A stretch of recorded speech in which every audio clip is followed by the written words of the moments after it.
just launch one of those sounds to see if I can hear it? Happy to. I have come here to chew bubblegum and kick Doesn't come through. all out of bubblegum.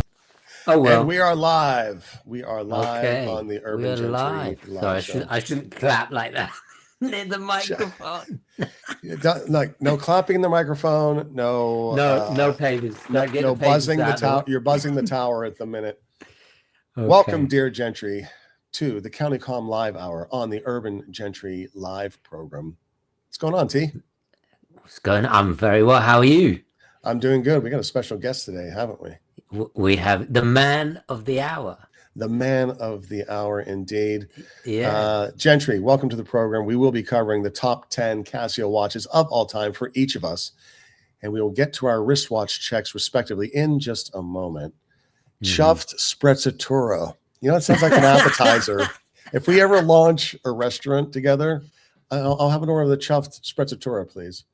But you know what? I got to be honest. I can't wait anymore. Let's bring him to the stage. Yeah. Yeah. Let's go. Let's go. do it. Oh, Welcome to the pleasure. channel. What a Russ. pleasure to be on with these two gents again. You know, how are we? Doing good. We're all right. Yeah. We're How are doing you? good. Yeah. It still feels a bit surreal, T, with this Hanhart shenanigans. Yeah. But, Congrats. No, Long thank you, overdue. man. Should Thank you very we much. should we use that as our opportunity, T? Let's Go on. let's bring go. it. We're gonna save the best for last. Kick it off since you're the boss, Applesauce. What are you wearing? Well, me. listen. Oh, Oh, him. you Let's go. say- yeah, you're the best for last, Russ. Okay, I'm the best for last. Yeah, I'm the yeah, best for last. We're gonna listen to Mr. Chuff Sprezzatura for a minute. Honestly, I haven't really taken the Seiko Oh, Willard hello. for the week. So Look at and that. a shout out to Holman's as well for the Tropic strap. I've bought too many of these, but because it's so comfortable. But that is my winning combination. I can't get enough of it. I love the fact that Seiko Saturday has oozed into Seiko Sunday, T. That's Yeah, I superb. know. That is brilliant. It's oozed into Casio Sunday, to be fair. That's true. I am a big lover of the DW 5600 in all of its colorways. This is called the Woody, and it is fashioned after the wood-sided wagons of the 60s, 70s. Wow, I've never seen that. No, I've never Yeah. seen that either. Love D. this piece, but I got a. Can I just see the dial again? Sorry. It's got the wave form module where it's got the wave form at the top. Right. Yeah. Interesting. All right, The man of Woody. the hour. Bring Very the cool. heat, Yeah. Russ. Bring the heat. Well, listen, I did, because I know it's a Casio show, so I did have a Casio one, but obviously, as I'm one of the only ones that have got one of these at the minute, I got to show the mad preventer off. Look at it. Look at it. Oh, that's a better photo, to be fair, isn't it? Yeah. Look at that. Yeah. It's Yeah. perfect. Look at that. It is perfect. Black forest green, 36 millimeters. You know what, I was teasing Russ that I'd pay double if they'd let me get his mug engraved on the back, but I've not reached out to Hanhart yet. Quick Look at that. check. Quick spec check. Look at that. That's phenomenal. Nice. Look at that loom. I'm a little bit ignorant with just how good the HD 12, coating yeah. was. I can't believe how literally T, when I went over there in June, I had a fork, I had a knife, I had a screwdriver, and I was doing everything. I was doing everything to this steel. You know, they gave me a case to play around with, which I think they gave you a case to play around with Yes. the preventer as well. Yeah. But oh my God. I mean, when I first did it, I had a couple of marks on it. I thought, oh, crikey, it's not as good as I thought. But then you just wipe it with your Wipe thumb. it away. Yeah. And it was like, oh my God, it's incredible. Yeah. It's an incredible watch that is going to look like that forever. Forever. Yeah. And this really does mark our trip we did where D almost suffered a heart attack doing a hike in the Black Forest. Was it a year ago? Was that a year ago? Yeah. Yeah, but Wow. that's the lasting memory I have. Obviously that Hanhart is deep within the Black Forest, but like our trek, those amazing views that we saw, You know, Yeah. the amazing views that D half saw. You know, it's the Some stories just won't die. yeah, but yeah, absolutely so chuffed with it. It's a watch that I struggled not to take it off my wrist, just like your Willard. I just, you know, I'm absolutely overjoyed with it. It feels surreal that it's I'm a part of. I said in a comment, I'm a dent now in Hanhart's history, whether they like it or not. Love it. I ordered one. It's en route. Oh, D. Oh, you ordered one. Nice. Yes, D. Yeah, I actually I set. You know, I'm a night person, but I set an alarm to get up that morning and get onto watchbuys.com because that's my AD for Hanhart in the US is watchbuys.com. Shout out to John. Thankfully, I got my order in. So I wonder how many they had in Watch Buys, D. Last I checked, they were I think they're now waitlisted. So hopefully they maybe get some more because I know some US buyers didn't get in on it. Yeah. So hopefully they'll have some more. I wanted to bring in the I have the very, very first preventer that didn't have the HD12 technology because originally we weren't gonna do it. Yeah. Because it's only until Felix brought it in. I said, "Oh, you know, he introduced." I think I was still living in Philly, when we did the original, and and it's in the bank. I wanted to go and get it. I just didn't have time. I apologize. I wanted to show you, but it looks identical. Yeah, but it just doesn't have the HD12. But I have the. I do have this, which you have as well. Yeah. And I also have this, which is the very first steel. This is the prototype. The very first steel 39mm. That's cool. Since the 50s in 39, obviously in steel. The 417. So this is. I hope they do the HD12 on this. I'm sure they will one day. Yeah. But yeah, I wanted to ask you: was there any difficulties in making it smaller? Were there any change aside from obviously the dial color? Yeah, I think the main thing is because Hanhart tends to be is predominantly a big watch brand, aren't they?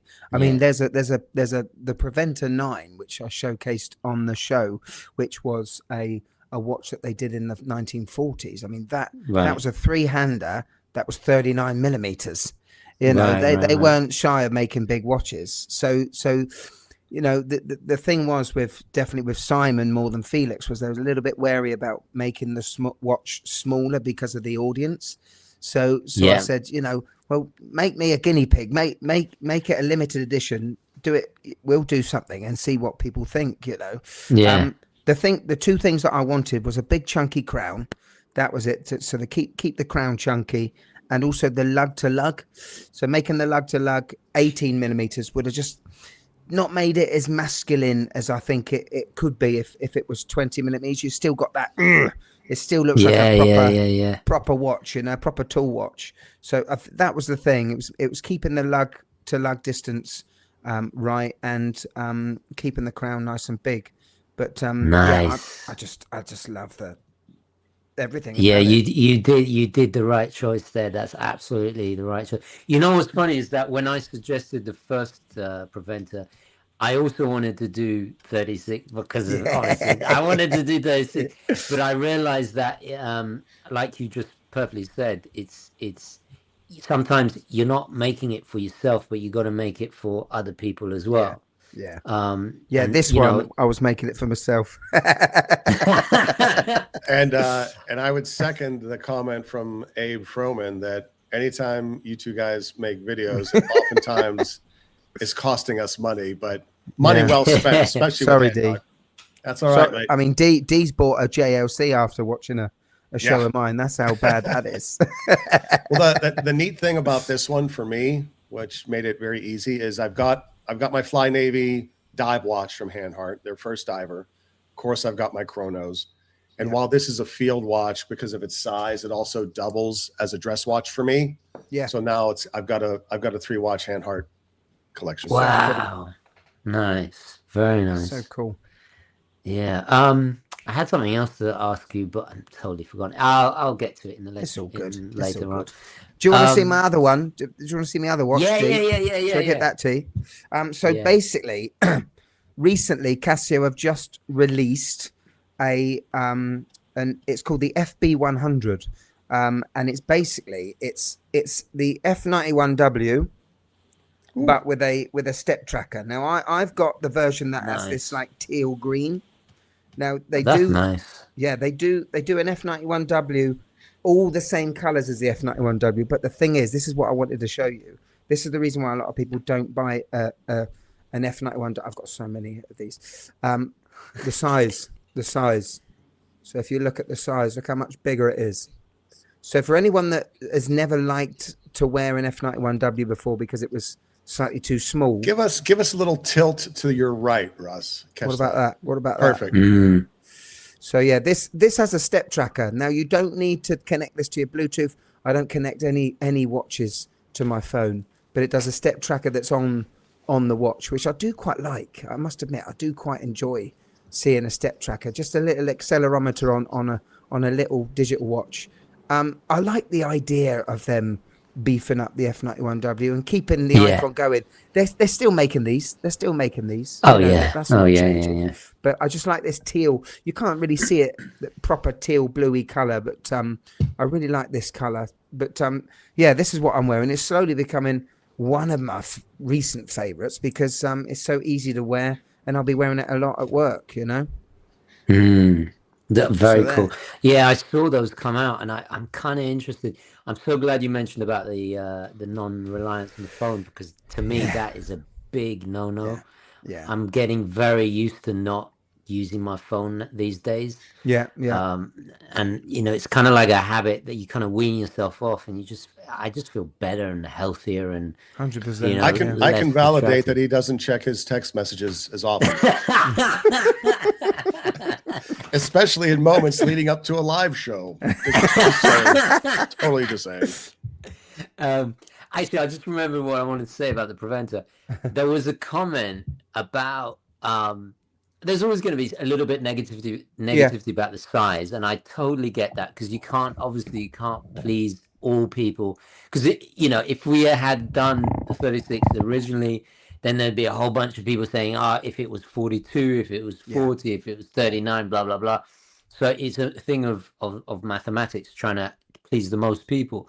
But with this time around, you're going to get comments saying, if only it was, you know, I know. You know, 42. Yeah. But the thing that is important to realize that is, even, and I was talking about, shout out some of the Merlin boys, the Merlin crew out there. I was talking to them, and I think even with the most simplest watches, people do not understand how much time and effort and years go into, you know, I mean, you had it relatively easy because it was about shrinking it correctly, which you absolutely aced. And even that took over a year to do, you know. Exactly. And I don't think people realize how many months we went just changing this numeral, changing this hand, doing this, doing that, you know, and like it goes on and on and until you've really done it.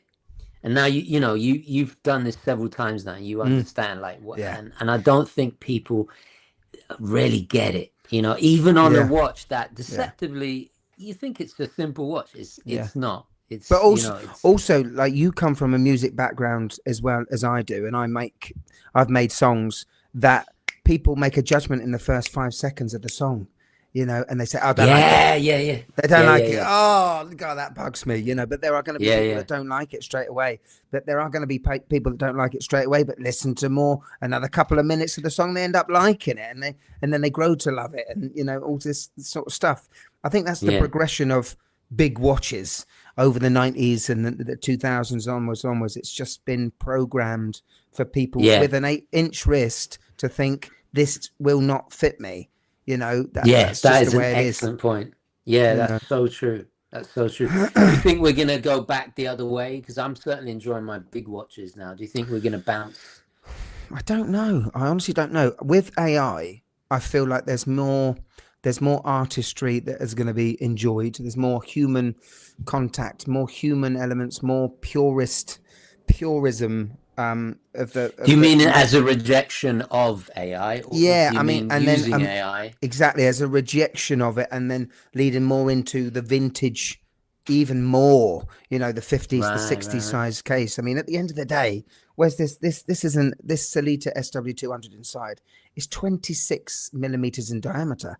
That's all it is. It's only the size of the dial.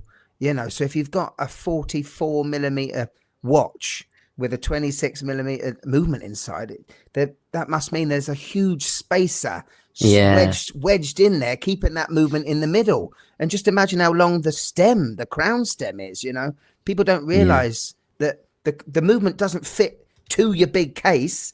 Your movement's got to fit inside that huge case, you know. But you know, Panerai get away with it, don't they? Because they got huge movements. Got one right here. There we go. There we go. Right. Should we? Oh yeah. Take it away. We should mention our sponsors. Yes, indeed. Let me feature myself as I do this. Please. Before we get into today's episode is brought to you by SanDisk.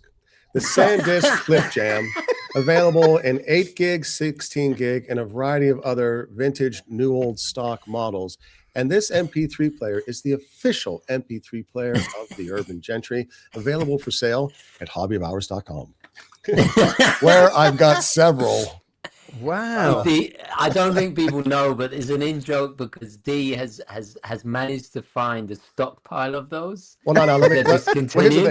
Here's the thing. I was watching his EDC, and he made the mistake of saying that all of my SanDisks are broken. I can't find them at a good price, which of course sends me off to eBay. And I actually negotiated for a pallet of these, fabulous pricing. And he's on the fence about getting them. So if you want to be like TGV, if you want to go jogging with Opera, contact me, hobbybowers.com. But I am only kidding to make fun of my friend. Today's episode is brought to us by countycom.com. Fine purveyor of EDC gear, everyday carry. They've got sharp edges, they've got cordage, they've got bags, they've got bug-in stuff, bug-out stuff, and way, way more titanium than any one man could possibly need. But Mike is a man after my own heart. I do love some titanium as well. Today's show is sponsored by them, so we're very grateful to them. Throughout the program, throughout this presentation, we're going to feature some of their particularly cool EDC items. And with that, gentlemen, I think we might want to get to it. What say you? Are we ready for top 10? Let's do it. Casio showdown. Adding it to the stage. If you Gentry members have been around for a minute, you maybe saw our top 50 dive watch presentation. This is using the same platform, but it gives us an opportunity to feature 10 Casios from each of the hosts. We'll talk a little bit about them. The watches are now larger and easier to read, but kicking off with one of the CountyCom items, this is the Clip Brick LED multifaceted flashlight by Maritac with motion sensing for easy off and clip it anywhere capability. Brought to you by Maritac and countycom.com. Super. Nice. All right. So Casio is a brand that is well steeped in each of your watch video histories. I asked the guys to come up with their top 10. We're going to go through it. You will notice, Gentry, as we get closer to the end, it will be more and more significant of a watch to the host. I myself, I like wild cards, so some of mine are going to be odd ducks. But kicking it off with Tristano's first choice, take it away, sir. I've never seen this before. What watch is this? Yeah. Excuse me.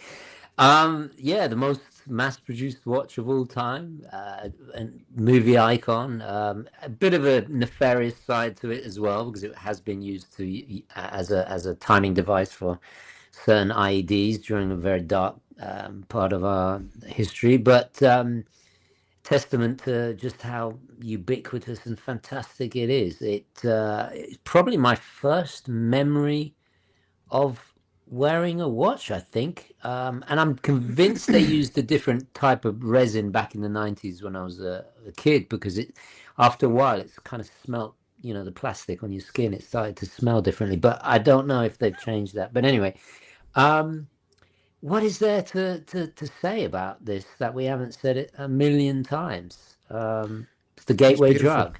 Yeah. Yeah. A design icon. Yep. It proves all the watch snobs wrong. It's probably the most worn watch of my wife as well. She wears it on a NATO strap. It's just an amazing piece. I think the funniest thing about this watch is while you can get it for $10, you can also get a knockoff for $9. Someone in that the group that does such things said, you know what? I bet we could sell these for $9, and they're doing it. Some of the knockoffs are $15. Some of the knockoffs are more. It's ridiculous. Yeah, it's ridiculous. And with the real ones, you hold down all. Is it you hold down all the buttons, and then it has Casio on the screen, right? If I remember correctly. Let's see if that. Hold on, let me fix it. Can you bring? I'm working on it. There we go. I see a stopwatch going.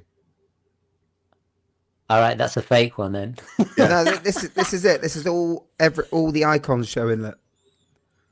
Oh, is that what it does? Okay. Yeah. So sorry, that's one of the reasons. That's one of the ways. The other way is keep your finger on the bottom right button, and you get this. How it says Casio. This is mirrored, but let me do it again.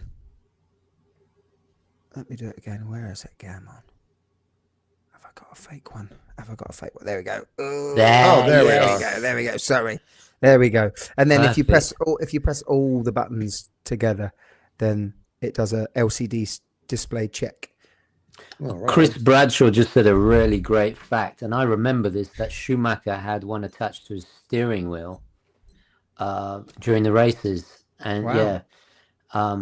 I saw Schumacher race several times. My father was a big F1 Ferrari fan, so that's really, really cool. When we big up that watch, people need to understand we're not saying that it's probably the worst functional, as in the battery light is laughable, and it has less features than the dinner plate I've just used, but it's the look of it, the iconic look of it. It's Casio. It just looks Casio. When you think of Casio, you close your eyes. It's the F91W. It's iconic. It's an icon, And yes, it may not have the features that some of the watches we're going to show off today, but it's iconic. It's so hard to be beaten, design wise, color wise.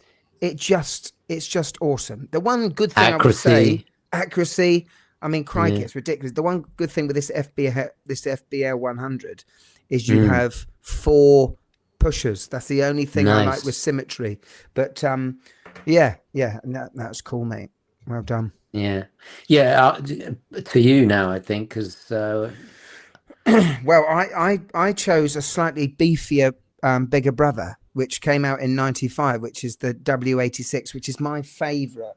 It's my favorite budget watch, and unfortunately, I got it here, D. Unfortunately, this is discontinued now, but so much sportier in my view. Maybe more 90s looking as well than the F91. But I really love the beefy, the bezel, the more protection on the pushers. I love the sportier bracelet, and what we do all love, obviously, is I don't know if I can do it, but the electroluminescent backlight, which is nice. Which is superb. So this is the step up. This is the watch that the F91, even though it's iconic and beautiful features wise, maybe this is the step up. But this is the sportier version. And unfortunately, I mean, I've got about 3 or 4 of these because I knew they were going to go. But yeah. What is with the two of you stockpiling inexpensive Casios? I know. Look, I've got so many Casios still with the tassels on that I've got 3 or 4 of. You know what that is, Russ? I have come here to chew bubblegum and kick and I'm all pure class, brother. Pure class. Cool. Do you want me to answer that question? Because I have a legitimate there is a reason why I stockpiled the Yes. watches that.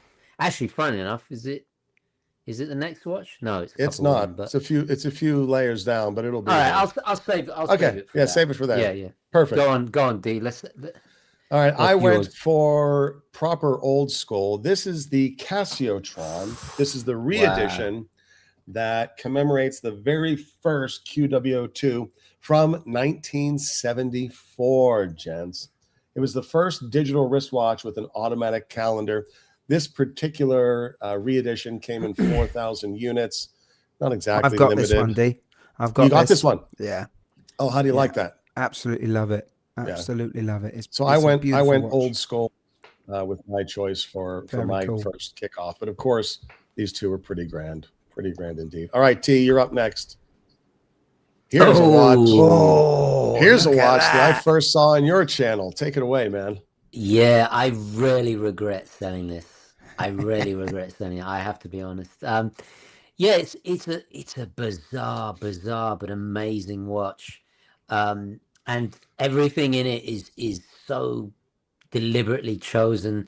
It has those funky 3 buttons, which you obviously, Russell, you're not going to like, but there's a good reason. It's you kind of ergonomically figure it out and know, you can operate it once you know what the buttons do, obviously, without even looking at it. Funnily enough, it was in a Van Damme. It was in Time Cop, I believe. Yeah, this is Jean-Claude's watch. Yeah, which is pretty cool. And that film hasn't aged. It's aged pretty well. I like that film. It's a good film. Yeah, I rewatched it not too long ago. Anyway, but what is amazing about this is the way I wish we had an animation of it working, but the way it splits time into different graphs. So when you're doing, it's an amazing watch to do cardio and exercise with, because you can use these graphs to time like different, like if you're doing press ups or sit ups or stuff like that, cardio obviously, but it's incredibly useful. I don't, obviously I'm not a surfer, but I just found it to be visually very interesting and a kind of a reminder of like valuing time in a different way. And it's busy, it's ridiculous, it's just very cool. Yeah, they had a surf, either a surf walker or a surf rider surfing timer. Surfing Yeah. timer, D. Yeah, I reviewed that back right at the early days, and I had a chance to buy it as well, and it's so similar, almost exactly the same. It just had surfing time on underneath the Casio instead of Skywalker, which it's an incredible, it's an awesome looking thing. Yeah, this was one case Casio were just doing, they were kind of ruling the world in digital, and they were just doing crazy stuff because they could, and the result is fun watches that are a bit ridiculous, and I kind of miss that a little bit, to be honest. Yeah. Anyway, Yeah, sorry.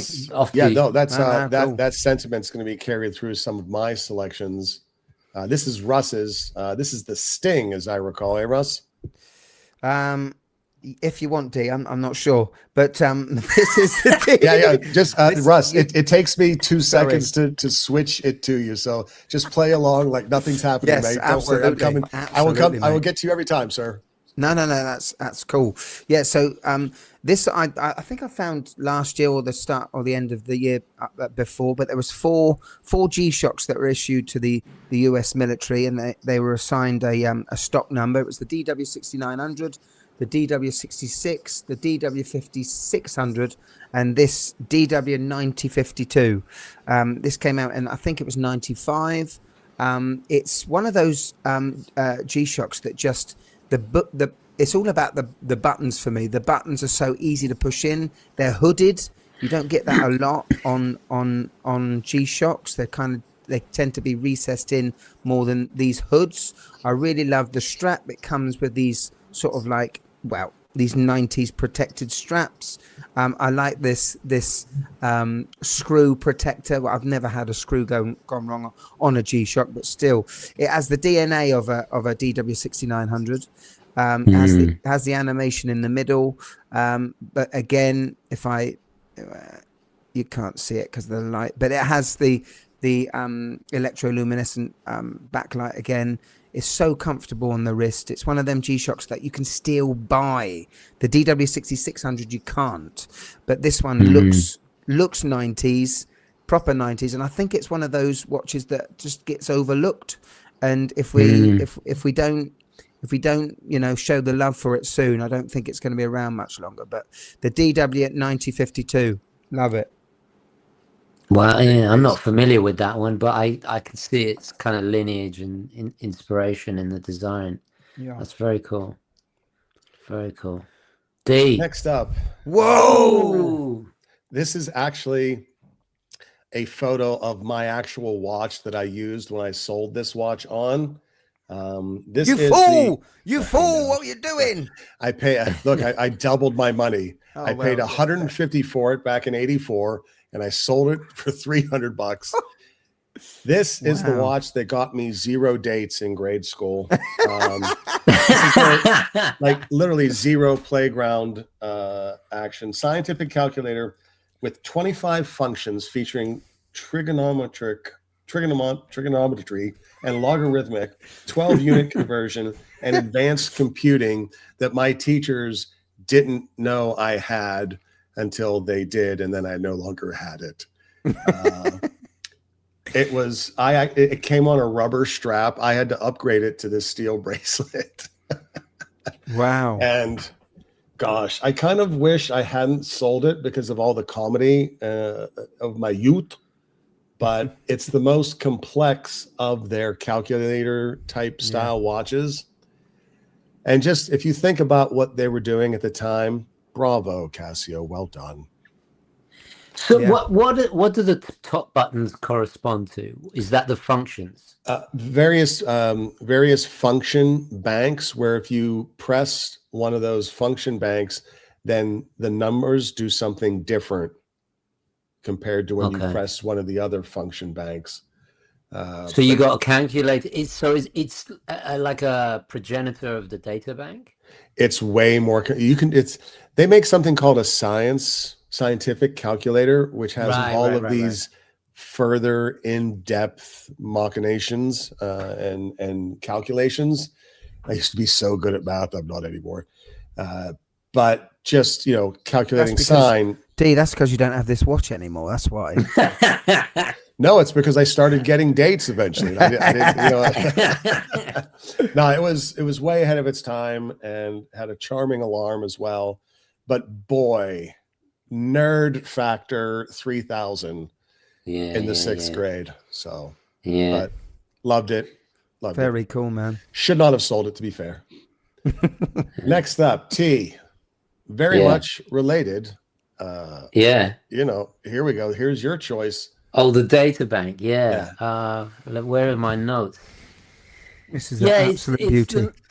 It's a strange watch because I used to own it, never wore it, but I bought it because I just loved the design. It reminds me of the control panels on the Star Trek Next Generation.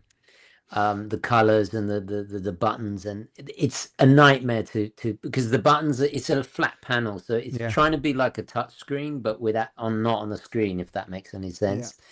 Utterly useless, but and a horrible bracelet, but as a thing to look at, as a piece of design, I had to have it, I'm with you.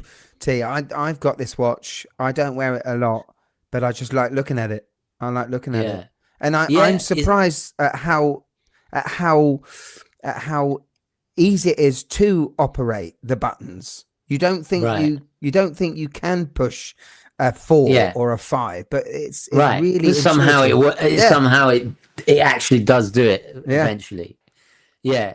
And the fonts, even the font, look at the way it's written, Data Bank. That's pure Star Trek. I'm pretty sure that's the same font used in the show. But anyway, I haven't got any amazing facts. What did you write here in the continuation of the Data Bank? 1980. This was the 90s though, so this was like the last the last generation before it became completely extinct because of the cell phones and because of the BlackBerry and all of that stuff was coming in. Yeah. And in a way, it was kind of like the last species before extinction. So in a way, it's kind of like the ultimate data bank. Yeah, I think It is a weaker version of this watch, I'm afraid. It I'll is tell you what, weak. if that DBC was stainless steel, the case, I tell you what, that would be awesome if they did that. But the thing is, that watch was made in the sort of mid 90s, early 90s, and it was that point when Casio went a little bit more organic and they went a little bit more rounded with everything, whereas that is just proper awesome, still clinging on to the late 80s. The 80s, yeah. It's a kind of a yuppie icon as well. You'll spot it in like late 80s, early 90s movies where it's like, you know, instead of a Rolex, he'll have that because it's almost like a status symbol, like let me see how many millions I'm, you know. So it's a bizarre kind of period. Anyway, to you, I see you got a data bank as well. Well, I mean, we all kind of went calculator ways. How can I not? I can't talk about the first watch I remember buying with my mum. A gentleman just mentioned it there from Argos. I went with my mum to Argos to go and buy this watch, the CA53W. It's the watch I first remember buying. It's in my favorite movie, Back to the Future 2. It's just everything I think of the late 80s gadgetry. I just absolutely love this watch. It means so much to me. It means more than the sum of its parts, which is quite hard to say, which is what you'd say about a lot of my watches that I own with memories and stuff. They mean so much more than the sum of these parts. And you can buy this ridiculous icon for about 30 quid. You know, they haven't touched it. They haven't touched it since it was released. This watch for me is, I don't know. I mean, I'm thinking to myself, if I didn't have any Casio, probably this would be the one that I'd want to start again with, because, you know, that's just me and my memories. But this watch for me, it has that gold, that bluey Star Trek-y color, you know.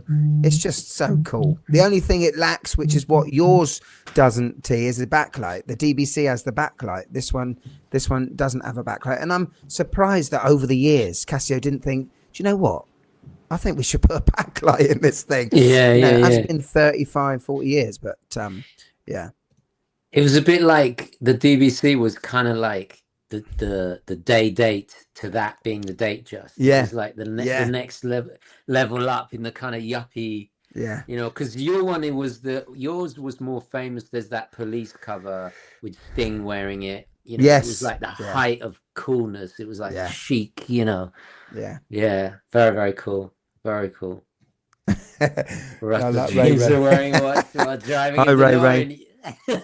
Indeed. If only. Well, sorry to break hearts. Whoa! This is absolutely the finest. That's not the original bracelet, is it? No, this looks like a mod job. Yeah. Excuse me. This looks like a mod. Disqualified. Royal Pop is certainly glomming on to the Casio, which, yes, of course, this is the Casio module, modded and put into an aftermarket rose gold colored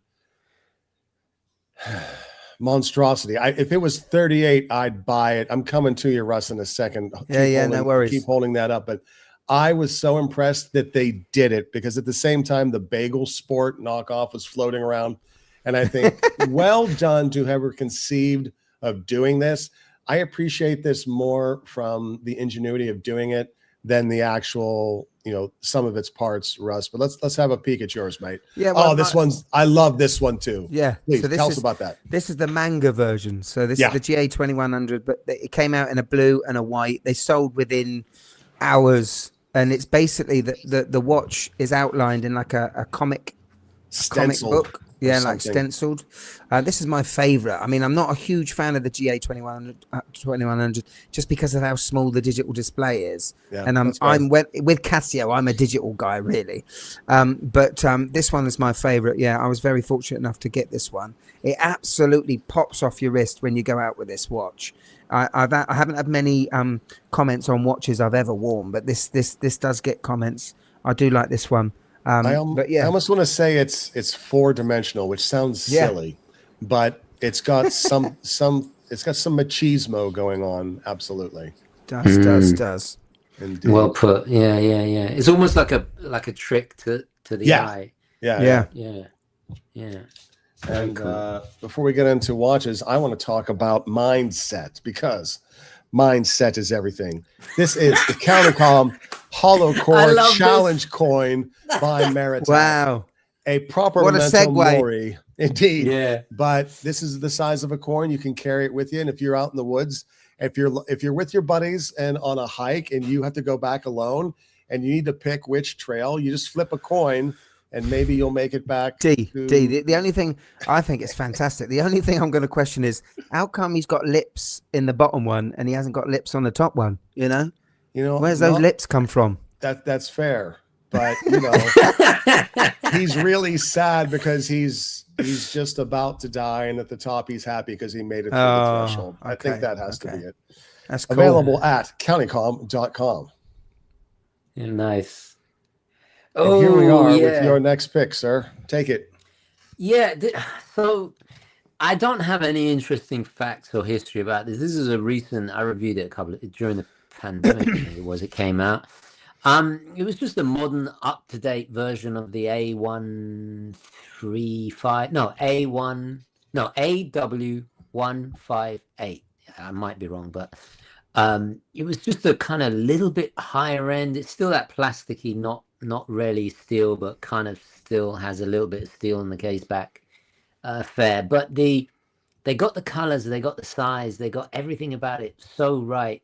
I ended up buying the gold one. My wife also has this very one that I reviewed, and it was just a nice kind of update to that previous one, and it was the start of Casio, as Russ knows, kind of reinforcing that vintage line and becoming popular again with a whole new generation. Yeah. And I just think they absolutely aced it. It still has obviously a whole lot of negatives, but at that price point, I mean, what it's can you ridiculously expect? thin, isn't it, T, that one? Yeah. It's unbelievable. It's incredibly comfortable. Yeah, it's a wonderful watch. I just like it. You know, there's nothing amazing about it. I just like it. You know. Yeah. It's a metal F91W, no? It's plastic. It's still plastic resin. It's still. Oh, it is. Yeah. Oh, yikes! I did not know that. Okay. Yeah. I like Most but of it them looks the part. But it looks the cool. Part. I love the use of color as well. They just aced it. You know. Do you see how you've as well though, T? You've got exactly the same bracelet on the DBC. Look, it's the same bracelet on the DBC as it is That's on true. that A700. They've kept that but, going. Yeah, but and I do like that bracelet. It's a bit of a hair puller, but yeah, because the head of the watch, the case is smaller, it really works so much better because the DBC kind of almost wraps around, because I got such skinny wrists, it almost wraps around and kind of at the extremities, so it wears so much better. Sorry to interrupt, but we all have the same wrist size. We're all 6.5 inches. It's not a chicken wrist. It's perfectly good. And you'd be surprised how many people have 6.5-inch wrists. Just saying. Fair enough. Yeah. I don't have much to say about this watch. It's just I cool. couldn't tell it was plastic, so well done. Yeah. Yeah, I like the colors. Now, there we go. Look at that. Look at Okay, that. so yeah, I mean, there's a couple of colors that I own all of these watches, by the way. That's, you know, and I still have them. But so mine is, this is the what is it? The GBD 200, and 200, yeah. This was my first foray into memory and pixel display, and this is the display I have all the time. I don't use it as a step tracker. It does do step tracking as well.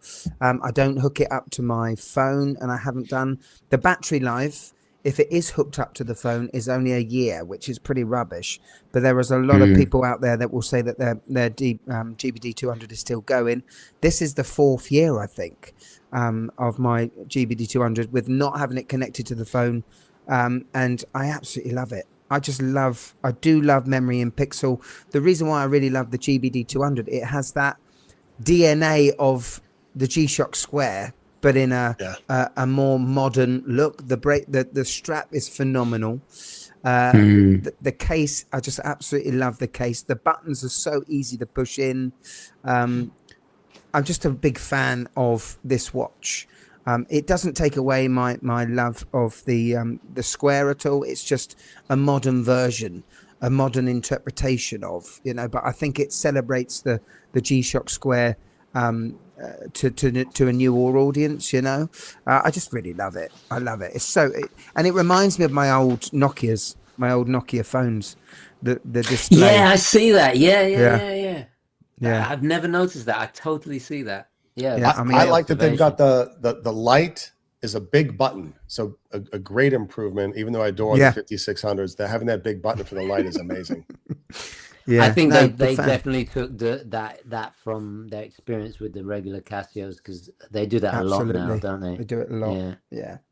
Yeah. But I'm a big fan of the GBD 200. Gorgeous watch. Maybe not in that. That's quite complex. That screen. You can change the screens up, but. Oof, whoa, talking about complex.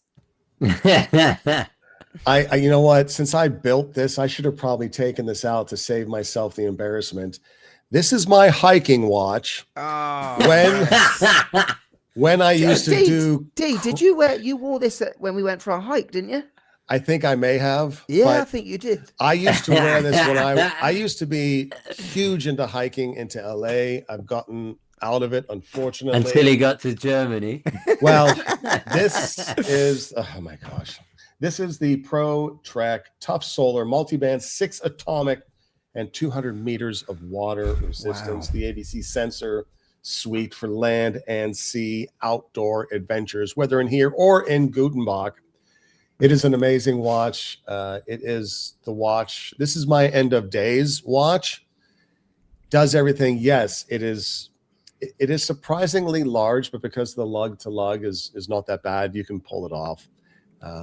I adore this watch. It's one of my favorite watches of watchdom because of all the fun and all the practicality. I took this through the Grand Canyon, all sorts of crazy hikes that predate our friendship, and it is it's a special watch, and can still be the bezel rotates, right? It does. Yeah, that's very cool. I love the 2 buttons, the adjust and the light button at the bottom as well. Yeah, it's never seen an adjust. It's epically good stuff. And I have to say, go ahead. Yeah, no, sorry. No, I was going to say, I was genuinely concerned in Germany because there was no reception on the phones, and I was trying to call you, and I didn't think you got home. I thought, I honestly thought, I don't know. I was concerned. It was extremely kind. The thing is, that was a very easy hike we went on. It just happened to be all up, but going from the top of the hike back to the hotel, very simple navigationally. I just didn't have the cardio to make it up the hill, but you were very dear. And of course, the problem is, as soon as I got back to the hotel, I took a nap. And when they were and then we couldn't find you. I thought, exactly. Oh my God. The 5 of them were back. The 5 of them were at the pool sipping slushies while I'm up taking a geezer timeout moment. But I seriously thought I thought you had passed out in your hotel room, and I was like getting worried. I was like, we're gonna have to bash the door down. Very dear of you, Bruder. Very dear indeed. All right, next batter up is. This one. An oldie but a goodie. Yes. I love this watch. I love this. This is actually the I call this the Living Daylights version, because it's kind of like that gold accents. Yeah, it reminds me of the tags, the Tag Heuer Yeah. 1000s. In fact, if they did a luminous dial version of this, I would be so happy. I have actually, admittedly, I have both versions, and oh, it's just such a comfortable. I put it off forever because I thought, oh, 44 or 42 or whatever it is. I think it might be even 43. It's too big, and I wrote it off. And then I just got one on the whim. I got this one on the whim. So comfortable, tiny little lugs. I mean, basically, it doesn't have any lugs. The strap goes straight into the case, and it's incredibly comfortable. And you got the day. You got the loom is absolute rubbish. But the bezel, you can use it. It's bi-directional. It's just a friction bezel. It's dirt cheap. This is a gateway into analog, but also Casio, really. Yeah, yeah. I just love this thing. I love it, and when I wear it, I get that feeling of, what am I doing with my life buying anything else? It's very cool. Also makes It's you a feel like wonderful an watch. astronaut because they took that up to NASA. Is that Yes, thank you, D. Yeah, we should also not neglect to mention it's been officially used by NASA on many, and they still to this day, they have a special strap and they put it to the outside of their high altitude flight suits, which are pressurized, because if you go that high, you're not going to make it. And a testament to how tough these are. So if it's a backup, they buy new ones for each flight and they strap it to the outside, so they have a backup timing device. And it's just a testament to how tough these are, because I mean, okay, it's not a screw down crown, but people do go diving with these, and they're absolutely fine. And it's been in movies, worn by Sam Rockwell. I forget the name of the movie, but it's been in a couple of movies. So it's a movie icon, a NASA icon, and it's just a really cool, affordable watch. Very So cool. yeah, Very I love cool. them. Here we are. Nice. Right. Okay. So this is a watch that not a lot of people know about, because the Japan have hidden it from us. They've hidden it. they keep So it. They, Disney. yes, they've kept it from themselves. Now, this is the WS220, and it's a watch you can only buy in Japan. Let me show you. This is the one I got. I really like the one I got. So it's like the gold, has the gold Gold tones. green. Yeah, and the green. Really love this. Now, what this is for around 40, I think it's about £45, is solar powered. It's a solar powered Casio for under £50, which you can't get in the UK, and I'm pretty sure you can't get in the US either. The other reason why I really love it is because I've always been after. I've got a couple of vintage watches, Casios, but if you can see in that corner just there, we have the Casio Running Man. Look at him! Look at him go! This is one of the reasons why I wanted to buy this watch, because I hadn't seen this on a modern Casio. I thought he was dead, but no, he's alive. I absolutely love him. So it's a cool watch. You know what? They do have little animations on the supposed female Casio, and some of the smaller G-Shocks, the baby G's. Yeah, yes, yeah. I don't know why they should bring it to regular. Yeah. It's so fun and cool. Yeah, I mean, this feels like it's a stiffer version of a G-Shock. Great screen. I really like the screen. Really, really easy to listen. I love the sounds as well. If I do the sound there, let me just reset. Here we go. Did you hear that? Here we go. Listen, Yeah. Listen. Just a bit different to normal Casios. Any little difference I can find with Casios for around £50, I'm all over it, like white on rice. But yeah, I love this watch. I think this is a hidden gem. You can find it on Discovery Japan. That's where I got this from. The import's not too much. It's not too bad. But yeah, just remember this, the WS220. Is it still in production? Still in production, yeah. You can buy this version that D has as well with the blue filter. Nice. Cool. And do those screws, are they there? They're real. They're Aesthetically? real, T. Oh, they're real? Yeah, they're real. Nice.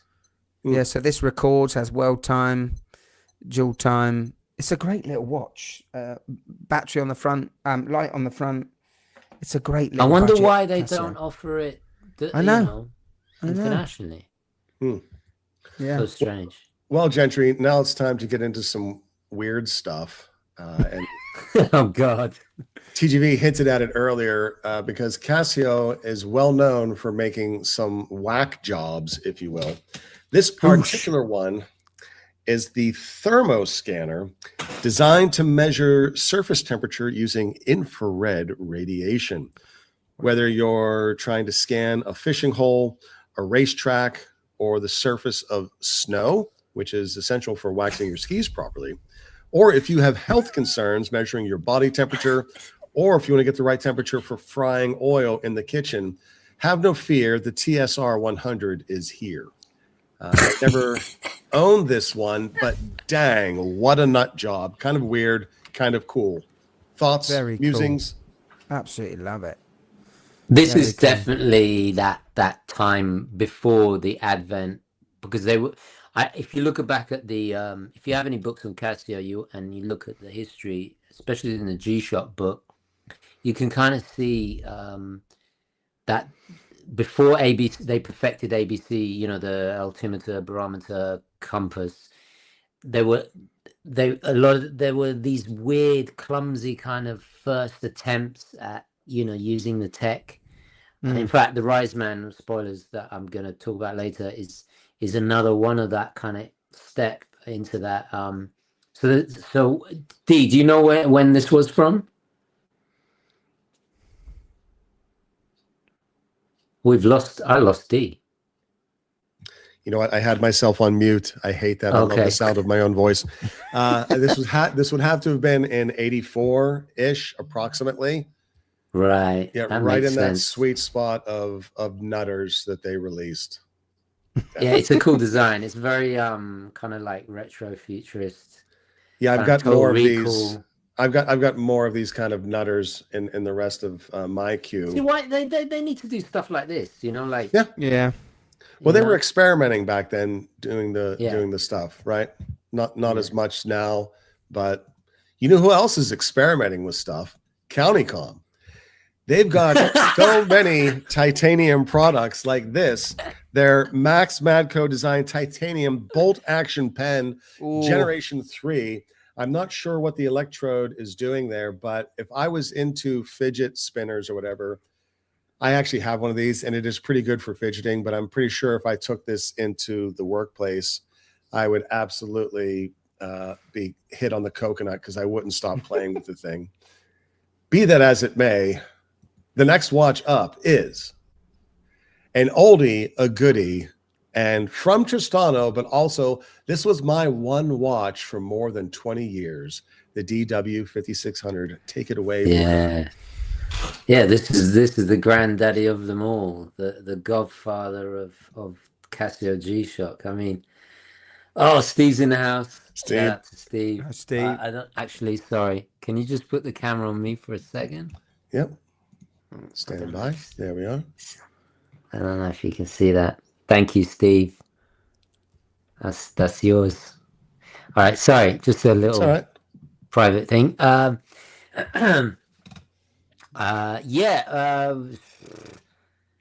am I going to say? How many? The 310 thing that Kiko Aibe was trying to, after dropping his grandfather's watch, the legend goes, and it had to survive 10 meters, 10 Atmos, and what was the other thing? 10 something, I forget. But yeah, it started it all. It started it all. I don't know what more to say, but I've owned it for also. I had mine for about 10 years, and then I had a very unfortunate accident with it. And I swear the battery lasted a bit like your GVD 200, I think it was that you mentioned earlier. It kind of just kept going and going and going. And I've had mine since 7th grade. I don't remember ever replacing the battery, which means I must be cuckoo for coconuts. But I don't remember ever replacing the battery. But yeah, even so, 20 years on, snowboarding, swimming, whatever, I wore it until the resin broke off. Really? Wow, Yeah. that's hardcore. It's also the only watch I know that's had a 24-ton truck go on it and still works absolutely fine. So, yeah, very nice. 10 years battery. There we go. There we go. The 310s. The 310s. Twin sensor. You're up, Russ. Yeah, so basically, this is a Pro Trek on a budget. Yeah. And this is my favorite color reference, the SGW. What was it, the 100 SGW 100? I've got it purple? here. Is that the purple? Yeah, it's the purple. So if you can't find purple for love nor money on a Casio, not these days, really. But yeah, so I love the fact that we got a stainless steel bezel. I really like the fact that it's quite a clear negative display. I'm not usually into negative displays, but this is nice and clear with the big drop. This has the twin sensor, so it has a thermometer and the digital compass. Really love the layout. It just reminds me of one of those vehicles, those aliens in batteries not included. You know, yeah. Damn, that is a deep cut. What a film that is as well. I love the sports strap. I love it that it's 200 meters of water resistance. Doesn't have to be. I don't know why it is, but it just is. I love the little grips. Can you see the little grips there? The little textured stuff there. The bolts are real. I just really love this watch. It's just very unique. And if you can still buy an SGW 100, and I suggest you go get one. You can get the regular form, a black version. I think there are different other versions, but I think this just looks cool. I mean, it's just like nothing else I have in my collection. And I love it. I love it when they indicate the special button, which one the special button is. They give it an orange color, and that coincides with the orange around the bezel. Just love it. I'm a big fan of it. Good stuff. Nice. Good stuff indeed. Yeah, I'm not familiar with that model at all. Is that an international release? Yeah, I think so. Yeah, I don't know whether the purple one was initially, but I got it from.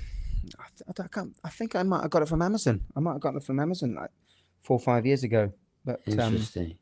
Definitely a great. What the hell was that you're about to talk about? Yeah. What the heck? This is my next one. Almost a Navi out of Casio. Wow. This is their MIS 102, their mission watch. It's not terribly clear what the mission is in the history. Yeah. We've got an Anti-Digi, seemingly pilot focused, but also looking like a bit of a racing watch per se.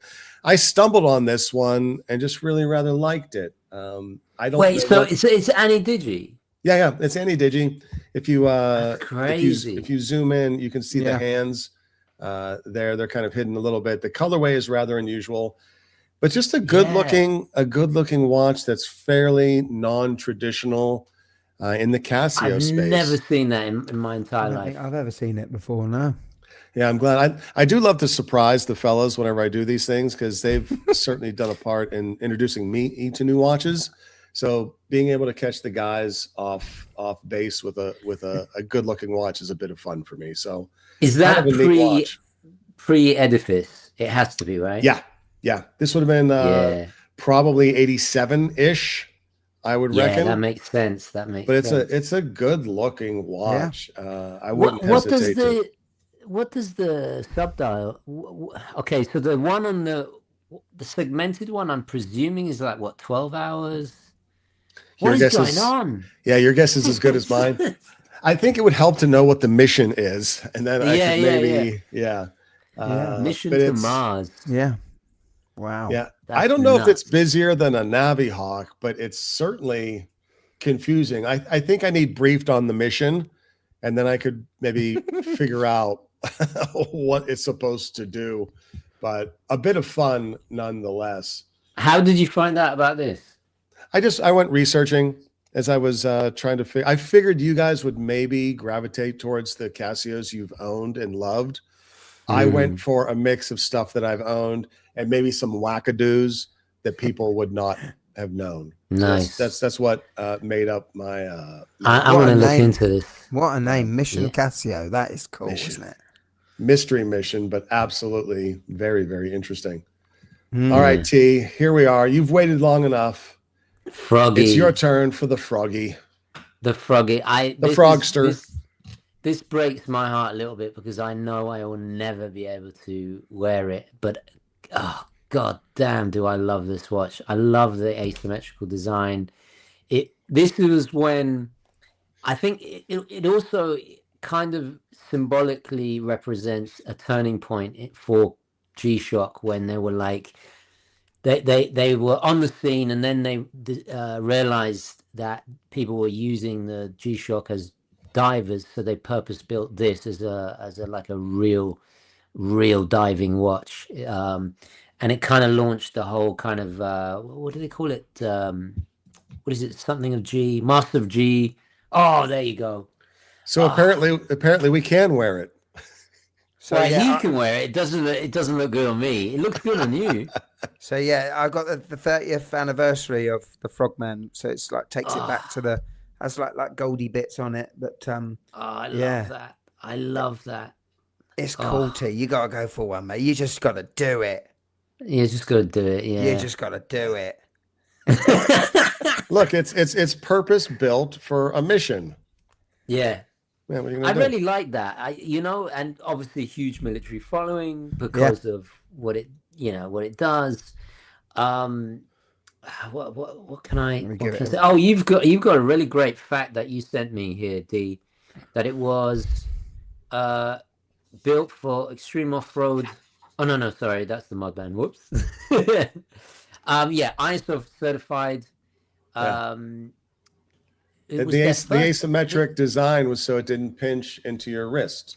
Yeah, and it Yeah. was the first G-Shock to actually meet ISO, even though they kind of already did. So that was pretty to be recognized, to be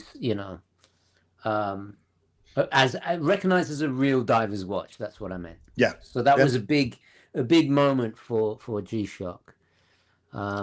Yeah, and even the strap, everything about it is just We've got a friend in the chat. oh, Taryn, what's going on, man? How are you? Nice. He missed the what's first he saying? hour. He'll catch up on the. Yeah, it's good to see you, my friend. Welcome to Yeah. the back half. Great to have you Yeah, on board. you've met Taryn. Oh yeah. I love hanging out with Yeah, that yeah. dude. Yeah. Good Definitely, times. Definitely. We've got to have a dinner again, guys. Looking Especially forward as to it. D is coming to Queens, so Yeah. we got to. Oh, should I not said that? Sorry. Well, actually, maybe you should have, in case someone wants to rent me a room, Yeah. room yeah, and yeah, board. yeah. But yeah. So we are on to the next one, sir. It is Boom. very Ah. much somewhat related. Russ, teach us about this one, big man. I've got this one. This is the DWD 5500, and this is the watch, not this reference, because this was the only reference I could buy brand new. But this was the reference Arnold Schwarzenegger was wearing in Yeah. the Running Man. Yes, yes. I'll be back, Gillian. I'll be back. Yeah, this is the first mud resistant G-Shock, this case. And yeah, it is tough to push the buttons in, but I mean, this is just beautiful. I would say that this is the most comfortable G-Shock I have on my wrist. This thing, just probably because of the size of the band and the case, it just fits amazing. I love the. I just love the case. More square than the actual G-Shock square, really. But yeah, I absolutely love this thing. And if they could bring this back with the red pushers and the positive display, I will be there in a heartbeat. I tell you what. You know they're going to do that eventually. They have to. Well, the annoying thing is that I think this came out in '85, so I was waiting for a 30th, 40th anniversary of this thing to come out. They didn't do it. No, they never did it. Maybe it might be a 45th. I don't know, a 40th. You know, when they originally designed it, they were going to call it the G-Shock 2, and I think they even put G-Shock 2 on some of them. Yeah. Because it was supposed to be like this kind of like, oh well, now they had a hit. Let's do the sequel. Yeah, and I don't think it sold well. No, maybe that's why. Yeah, yeah. But I love it. I love it. It's cool, but you can't buy this. You can't buy it. They're all discontinued now. So the only way you're getting it is Casio collector. You can mod it and get red buttons put on there. Apparently, that's the word around the campfire. Oh, that's very cool. I've seen people do that with the mods with the positive display as well. But they need to bring that back. It's another one they need to bring back. There is the G-Shock Mini, which is almost identical. It's just shrunk down. My wife has that, literally the version you have, but it's mini, and it's got this really cool little green backlight, and it kind of makes me. It's a very kind of the Matrix. Makes me think of the Matrix. That's what cool. Color is the backlight on that one? I'm just trying to. I think it's electroluminescent, so it's a greeny blue. I can't show because it's too light. You can't see it. Yeah. But it's a cool watch. Yes, really cool. Really cool to own. D, what oddity have you got to? What the heck have you got now? Hold on to your wrist, gentlemen.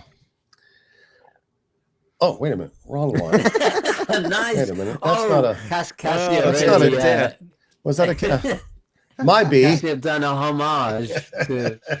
Oh my God! Look at this. They should be so fortunate to do such a thing. This is the Casio CyberMax JG300.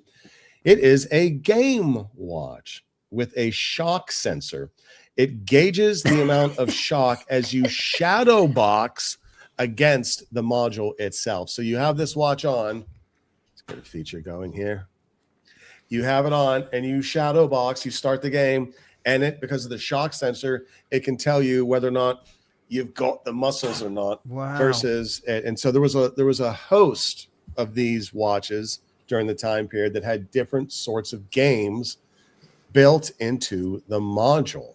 So somewhat crazy, but that's nuts. Now, yeah, like of all things to do a shadow boxing thing, I don't know. What do you guys think about this? Kind of wacky, kind of fun. I mean, yeah. I mean, they really didn't care what people thought. They just put these things out and watch them fly and see who bought them. But yeah, it's the pre-smartphone, smart tech world where they were just trying to like find any complication, because there's some. I used to own a Seiko drum machine watch. And it was literally a pad, and you had like 6 sound effects. And it was like, you know what an MPC, an Akai MPC is, right? It's basically that on your wrist. That's cool. But like, you need to tell me what that reference is. That's cool. Yeah, I used to have it, and of course I sold it, but because it was unwearable. I mean, it's ridiculous. Anyway, sorry, I'm going off on a tangent, but yeah, it was an interesting time. Time. Yeah. Wow. The funny thing is, if you're gonna wear a Casio, and if it's gonna be this big, it needs to be something that you would go, end of days with you, something you could take on the run in a worst case scenario. And while I wouldn't take that watch on such a mission, I would take the SAR 16 field deploy multi-tool, having a ferro rod, emergency whistle, the bit handle, a large flat head, bottle opener, fine edge knife, and saw blade, all secured by a rock solid framing lock mechanism, available at countycom.com. Oh, smooth, man. Superb. Like silk. Smooth like butter. Yeah. Oh, wait a second. We have from the Casio collector. He believes that reference you mentioned, T, is this right here. Damn. The Seiko B01 Wow. 4000. Wow, I'm he curious to knows see his that stuff, as well. huh? That is That's such crazy. an odd watch. I kind of need to see that too. That's some good stuff. Okay, moving on. Where were we? Oh yes, watches, of course. The Madman. Muddy, dear old Muddy. This to me is I love this watch. This is the G-Shock I would choose. I'm a little bit upset because there's rumors that it's been discontinued, and what the ones that are in the store are basically the stock that's left. Ooh. And I really hope not, because there's some people don't like them because the buttons are hard to press, but it's deliberately done so because, and this is what I didn't understand, when you think mud resistant, you think why does, if it's 200 meters water resistant, why do I need a mud resistant? But it's designed so the mud doesn't go in and wreck the operation of the buttons, which was actually quite a serious, there you go, there it is, Got it. quite a serious thing. So it's built for longevity, and it is asymmetrical. You kind of have to look at it, but the way that they design the buttons as well is that you can operate it without even looking at it. Amazing backlight that illuminates the entire screen. Also, the lettering is translucent, so the functionality. Yeah, I don't know if you'll get it to work, but you can sort of see it. Kind of see it, yeah. Yeah. And then it has these kind of slightly skeletonized sections that reveal the inner G-Shock layering underneath, which I just thought was so cool. It's like it really does look like it's from like an 80s science fiction movie. But it delivers. This is the toughest watch in the $100 price range, because you got the G-Shock, you got the mud resist, which kind of does it in injustice. It doesn't really describe what it, huge military following. It's you had a really interesting fact that you sent me earlier. I didn't know that it was strapped to a Toyota during a race from Paris to Dakar, so that's in two continents, and survived that beating. So so no dirt got in it, and it truly lives up to its name. Yeah, rally racers, thing. amazing. Yeah. I owned one of these at one point as well. It was a touch large for me, but amazing technology. Yeah. Amazing technology. I've used mine I have it as a backup on every single time I go running. I have it with me as my backup, so I just love it. Anyway, any thoughts, guys? Red buttons are underrated, definitely. I mean, a Casio with a resin case with red buttons, it's awesome, isn't it? Classic stuff, absolutely. And I do love the if you're doing multiple timings, it's incredibly. Actually, when I did my was it the I forget the video now, but the multiple timing thing and that 5 seconds countdown. Do you ever use that, Russell? It's so useful. Yeah, it's so cool. I really do love it. It's brilliant. I don't know why. Yeah, they need to put that module in other watches. Yeah, I think it was developed for rally drivers, wasn't it? That watch. I think. Or was it specifically right? Yeah. Right. So it says ready, 5, 4, 3, 2, 1, bang, and then go. But yeah, it's very cool. The Madman. Muddy. Love it. Yeah. All right, next batter up, gents.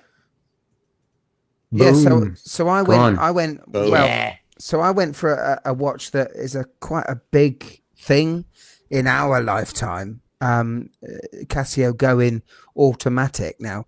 There may be quite a lot of people that poo-poo the fact that it's not their own movement, but the amount of millions it would take to invest and develop an automatic movement to then maybe realize it wasn't a good thing, I don't think is sound business advice. So they went two juggernauts, Seiko, Casio, bang, together, working together.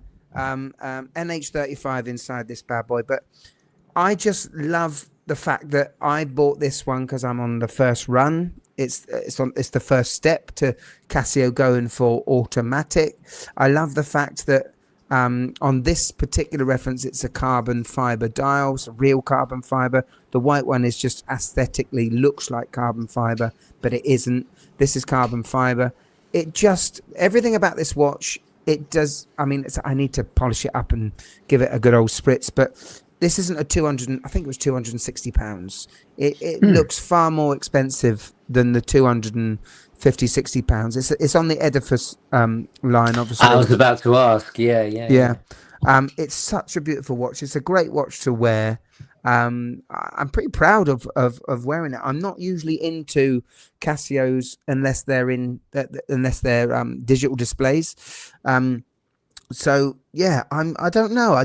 I feel quite chuffed that I got one that when they first came out. I'm never going to get rid of this watch. I'm always going to keep it. And I love the fact that Casio they obviously think there's business in going backwards, essentially, because how well Seiko do.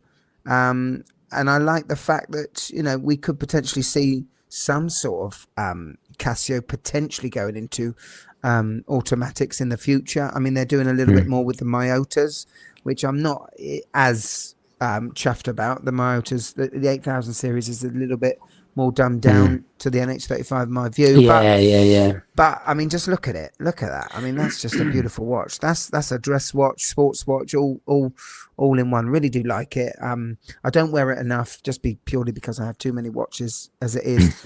But yeah, I absolutely love it. I what love did you the just dial. say? I have, yeah. You broke up for a second, Russ. It is gorgeous, and I didn't know that it existed until you sent it my way for this exercise of exploration. And to answer your question from earlier, it's a minimum of $5 million to go from scratch. There you go. And it's like a lot of that's why even so many producers are taking known calibers and modifying them, improving them, decorating them. And they only get into trouble when they try to pass them off as in-house just because they touched it. But I think you're right. It's wise for them to test the water. And even though most of us are, expecting something from Casio, it's gorgeous. I don't believe that 5 million is going to take way more because research and development, you don't know how long it's going to, unless you're doing a copy, like a clone of an MTTA. Yeah. Because from scratch, I'd say more. Sorry. I do want to say one thing about that watch. There is precedence for Casio doing mechanical timepieces because in their very earliest, I'm talking real back in the day, the earliest calculators used mechanical components. Yeah. So there's it kind of ties in. Yeah. Yeah, I've got the EFK 110, which has the Myota inside, which makes the case slightly thinner, and it changes the date from the 6 to the 3. But I think I prefer this one still more. I don't know why. It's a handsome piece. Yeah, it's very cool. Yeah. As I said, I don't wear it enough. But edifices I tend to not look at, just because they're a little bit too dressy for me. I'm not really into dressy watches on the whole, and they're quite dressy, or they have a lot of shiny parts like this one does, to be fair. And I just know that I would batter it. So I try not to wear it as much as I should, because I know that this is quite a special piece, because it was at the base of Casio entering into the automatic world. But I've got to put this watch in there. Nice. Nicely. D, what have you got? Coming down to what's it. What's he got? Oh my god! The next odd duck. The WMP-1 wrist audio player. Wow. The first watch with 32 megabytes. That's 32 MB of MP3 goodness all the way back in the year 2000, which would give you 1 hour of sound at 64 kilobits quality. It's an MP3 player on your wrist. And I guess it is. I guess the part on the side on the left is where you put your jack for your headphones. That's where your headphones would jack into. And the thing is, this is way before you could get an MP3 player affordably from SanDisk in 8 gigabyte or 16 gigabyte memory. So this was way before then. So Casio very, very much setting the pace, breaking the ground, kind of an odd duck. I don't even think if you found one of these new old stock, you could load a single song on there, but maybe that would be long enough to last the amount of time I spend hiking. But yeah, kind of a neat piece nonetheless, to be fair. It does. You know what it reminds me of? It reminds me of the Hanhart in the museum that they had that was from the Cold War, that they had the microphone. Oh, the microphone one. Yeah. I actually For bought those that one don't of those. know. Oh, you did? Yeah, it's packed up. Otherwise, I'd show it to you. But it was a Hanhart spy watch for the Cold War, where it was a non-functioning watch, but it had a microphone underneath the case back and a cable running up your jacket into a full size almost recording reel-to-reel thing. Yeah. So better not let the bad guys pull up your sleeve while you're hanging out with them. Otherwise, you kilo blips, exactly. So kind of an odd duck, but still pretty cool nonetheless. Very cool. Nice. Next up, very cool. The Rise Man, and a very special Rise Man indeed. I chose the colorway that is the Men in Military Colors series of these watches. And what's unique about these is it has a very special image in the backlight for each of these models. So I actually owned this one briefly, and I learned about the Rise Man from you, T. Oh, nice. Yeah, I owned this, not this one, but just the regular Rise Man before I had the channel, and it was my G-Shock before I got into the Mudman or the Muddy. It's a very important and forgotten G-Shock because it introduced, I believe it introduced multiband 6 for the very first time. And this was pre-ABC, so it had the barometer, I believe, and was it the compass? I can't remember. Let me check my notes here. Looks like an altimeter. Altitude, and barometer, and atmospheric pressure. Okay, which is barometer, yes. Yeah, and so this, I used to go biking. I would bike from here in Queens over the Queensboro Bridge into the city, and then I'd do a lap or two of Central Park and come home. This is obviously on my day off because you need a whole day to do that. And I would have this watch, and I'd bang it about. But what was really interesting, and this was, I didn't have a smartphone, so the only way I could tell what the weather was going to do was using the barometer, and it worked. When there was the little thing would go point downwards with a little graph, it would, rain's coming, so I'd have to and the asymmetrical design again. I guess I got a theme here of asymmetrical watches, but it was. The sensor was so big it kind of stuck out, and this is why it's a bit of an evolutionary step in ABC technology. So obviously discontinued. I've thought about buying it just for nostalgia's sake, and they're worth a small fortune now. So because of that evolutionary progression, but they're very, very cool. And again, a little bit like the Muddy, it has this weird skeletonized sections that reveal.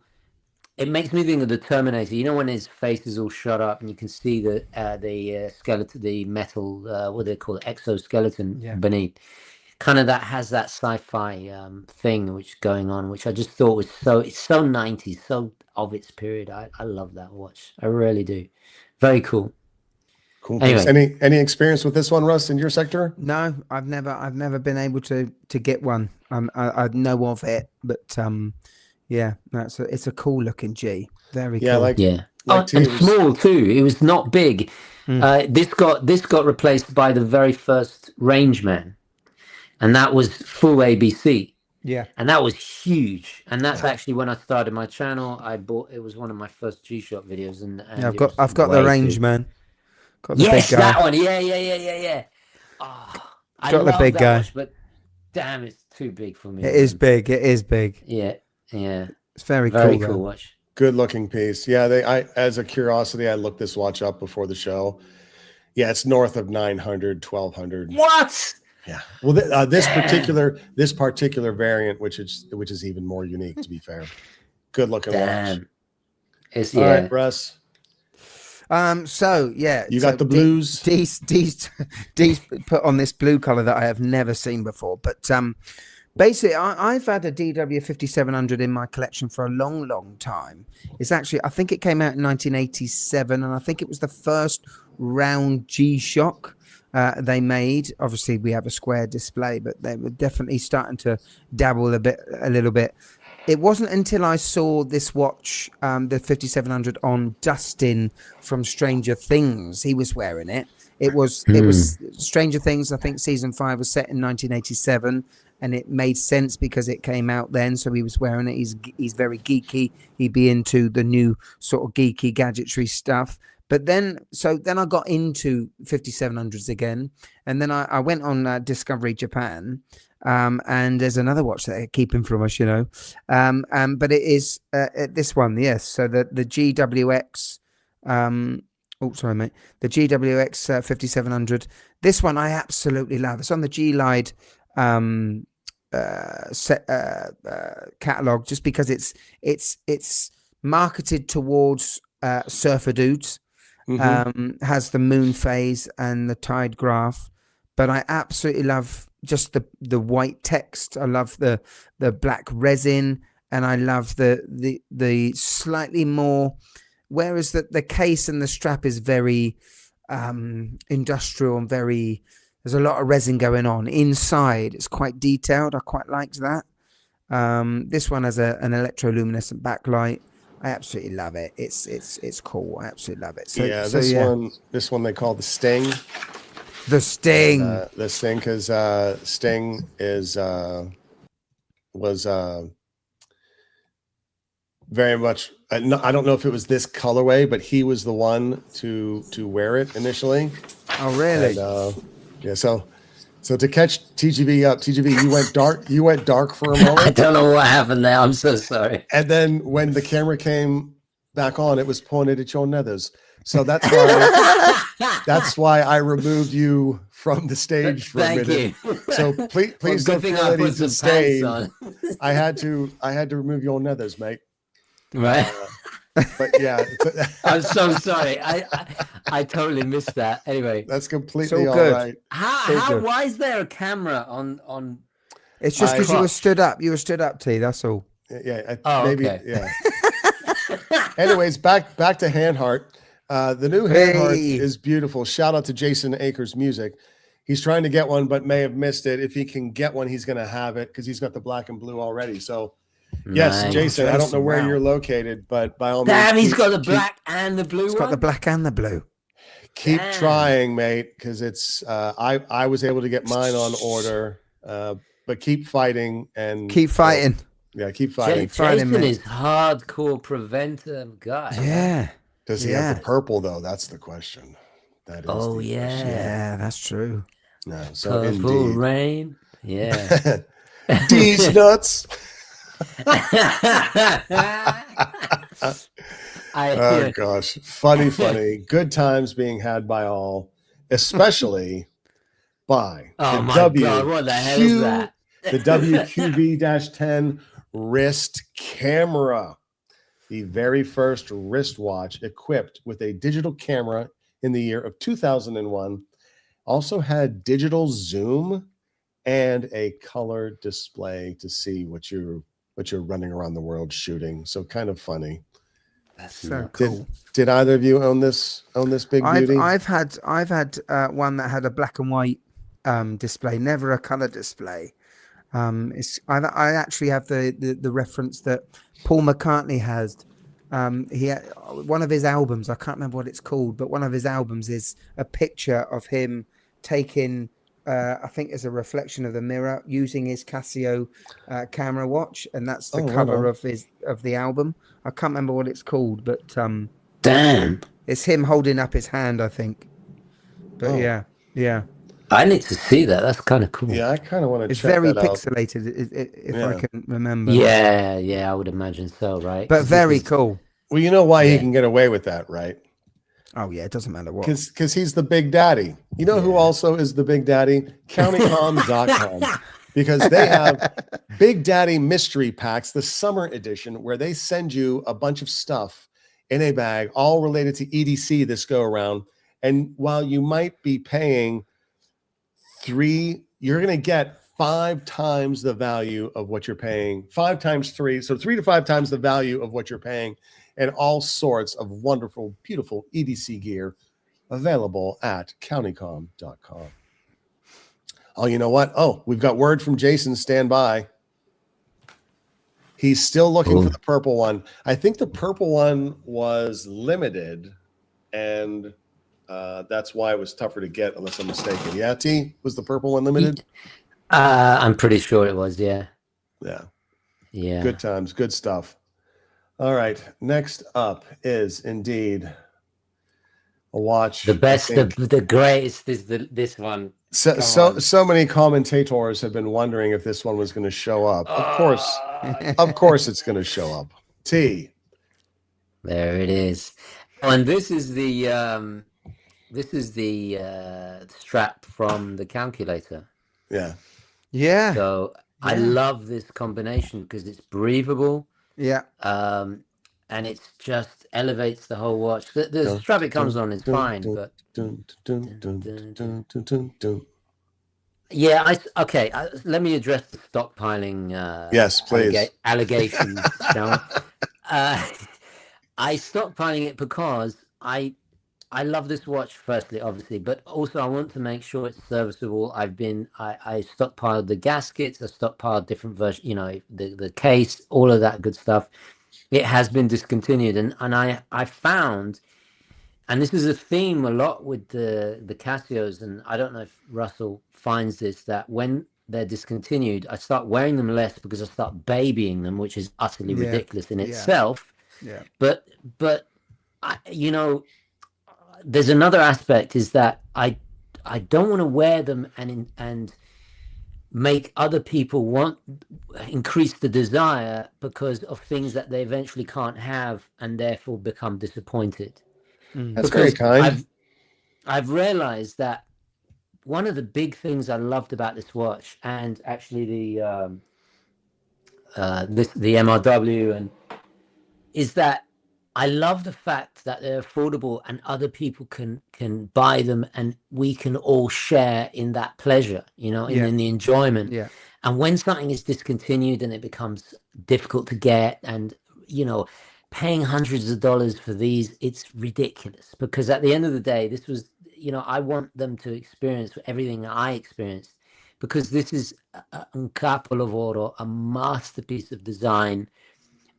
It's reminiscent of the helmet from Doom, which I've always and Halo. So it has retro 90s to the 9s, but functionally, it was used by NASA aquanauts because it was 200 meters water resistant, and you can use it again. These little bobbles you see on the thing. You feel where the buttons are. You know where the buttons are. You can operate it with your eyes closed, and you can hold it down, and it's on. As long as you want. So cool. I just love this piece. With me, I've got 3.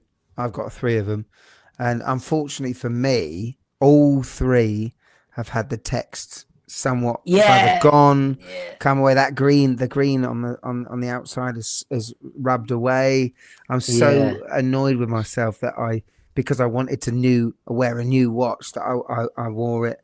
It doesn't do well with sweat. You can't really wear that too often and not get it slightly. Even I think clothing over time, you've just got to be really careful with that. That looks a nice, fresh, crispy one. That does. Yeah, and it's because I baby it, but that's ridiculous. We should, I want to wear this on a jog, and I did have the one I had previous that got absolutely battered to hell. no green text on it, and it's almost, I almost kind of want to scrub it all off and just, Yeah. oh, and also big following in the military again. And I think there was I forget his name. Maybe I shouldn't mention him because he's a bit controversial figure, but the director of the FBI was famously a big fan, and he'd wear this with his suits, which I thought was a bit weird. I didn't really like that, but whatever. And obviously Tom Cruise, so the Mission Impossible. So if for those that don't know, yeah, pure class. I love it. Very Lovely cool. stuff. Go on, Russell. What's your last one? Well, listen. Mine's probably maybe a bit controversial, but I did a show about what I thought was the greatest G-Shock of all time, and I think Casio have been amazingly clever with this the GWBX 5600, because they've made a G-Shock square. They've given it a memory in pixel display. They've made it tough solar. They've given it a multi-band 6. They've done everything that Casio G-Shock collectors have owned. Here's the GBD 200 right there, and as you can see, it's so far removed from a G-Shock square because of the numbers and the digits. But if I show you the B5000, the digits are pretty much of a normal DW5600, but they're ridiculously legible. So they've kept the 7-segment display for me, basically me that loves old G-Shocks. You can change via Bluetooth. You can change the display so it's more modern. But I absolutely love the fact that they kept that vintage display on these G-Shock squares. And to be fair, at any angle, there is no G-Shock or Casio that beats this watch at any day, any time, anywhere. It's an incredible watch, solar powered, multi-band 6. You can do other stuff with it via Bluetooth that I don't put it to Bluetooth. In my opinion, it's probably it's the best G-Shock money can buy right now, I feel. Yeah, I'm a big fan of the fact that they've tried to keep the memory in pixel, given it the modern technology, but they've got that vintage look to it still, which I really do appreciate. If I show you this is my 5040, so this is a cool one. This is a 40th anniversary, but the digital display is just ridiculous. It's ridiculously legible, and as I am getting older, and as I am more looking for legible dials, especially in digitals. Do you wear reading glasses yet? No, I am short-sighted, so I wear contact lenses. But yeah, I just absolutely love that watch, and put it up against any other digital display other than a couple of others. Maybe the 5000U is quite a cool display, but yeah, I can't see a better watch. And obviously you've got that G-Shock history, you've got the G-Shock construction. It's just essentially everything G-Shock has learned maybe over the last 40 years, and then they've given it that G-Shock square. It's just awesome to me. I love it. Yeah, I first learned about that watch from your channel, Russ, and you have a watch in here from earlier that has the same look, but it's got the button for the light in the middle, which I think is the only way to improve on the square is to do that. Yeah. So if they had that, let me refeature you. If they had that light button on that one that's on the left, for me, it's a toss-up if I was to upgrade from my standard 5600 to one of those. Yeah. I like everything said about the one on the left, but that light button on the right is so useful. Yeah, it's so useful. I guess if it wasn't, if it did have a button at the front, I guess it wouldn't be that vintage looking G-Shock square. That's the thing, isn't it? I would advise waiting till the next generation of the I can never remember the one with the button. What's that called? GBD 200. GBD. Yeah, I do own that. I re-reviewed it a couple of months. No, was it this year? I can't remember. I have some issues with that watch, and I discussed in that video why I never really gelled with it, and I think they're gonna update it with something. So I would wait if you're gonna. Okay. That's my hunch. For one time, you're helping me not spend money. All right, love it. New direction right there. All right, what diabolical thing are you gonna bring us now? Before I get to that, you mentioned that you don't like to have your phone on all the time, but you know what? You need to have a radio with you at all time. Maybe the Countycom GP7 SSB multi-purpose radio, organic grade Gen 5, so that you can communicate with your loved ones when the grid goes down. Available at countycom.com. And my last pick, the pinnacle of all Casio dumb ever. Dun, dun, dun. Cazzo, guarda questo. GD5009JR, the Dream Project, released in 2019, a limited edition of 35 pieces. The box itself that it came in was literally a Japanese teapot. And for a mere $60,000, you too can have a fully gold G-Shock.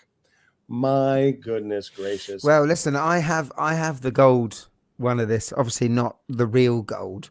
I've also got the real gold. I know you, Russ. I've also got the full metal one full as metal well. G? Yeah, which is it is hard to wear, I must admit. It's not light.